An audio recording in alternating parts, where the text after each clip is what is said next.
ഇപ്പൊ പൊട്ടിയത് തിരുവനന്തപുരം ഡിപ്പോയുടെ 4 വണ്ടിയുടെ ചില്ല് മാത്രമല്ല, പിന്നെ ഇതിനിടയിൽ നീ വേറെ പോയി പൊട്ടിച്ച? ഗതാഗത വകുപ്പിന്റെ മൊത്തം ചില്ല. ഓ, ഇനി പോലീസ് കേസെടുക്കും. പതുക്കെ അന്വേഷണം വരും. വരട്ടെ. പതുക്കെ അന്വേഷണം നിന്നിലോട്ട് വരും. അതും വരട്ടെ. അപ്പൊ നീ പറയുന്ന കേൾക്കാൻ ആൾക്കാരുണ്ടാവും. അവരും വരട്ടെ. ആ യാത്രയിലേക്കുള്ള തുടക്കമാണ്. ഞാൻ എന്തിനും റെഡിയാണ്. എന്തിനും. ഞാൻ അത്രക്കില്ല. I am ready. കൂടെ ഉണ്ട് ഞാൻ.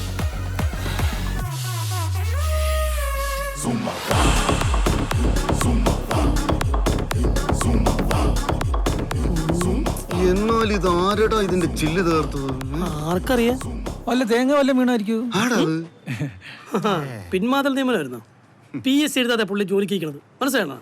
ഇപ്പൊ അതാണോ നിന്റെ പ്രശ്നം? എടാ ചില്ല് തകർത്താരെന്ന് പറ. അണ്ണന്റെ പറഞ്ഞ കേട്ടോ, ഞാൻ തകർത്ത പോലെയാണല്ലോ. ശമ്പളം കിട്ടാനുള്ള ആരെങ്കിലും തകർത്താണെങ്കിലോ? അങ്ങനെയാണ് എല്ലാ ഡിപ്പോയിലും ഇപ്പൊ പൊട്ടി കാണുമല്ലോ. ഇവിടെയാണ് ഉദ്ഘാടനമെങ്കിലോ ഞാൻ തന്നെ ചെയ്യണമെന്ന് വിചാരിച്ചിരിക്കൂലേ?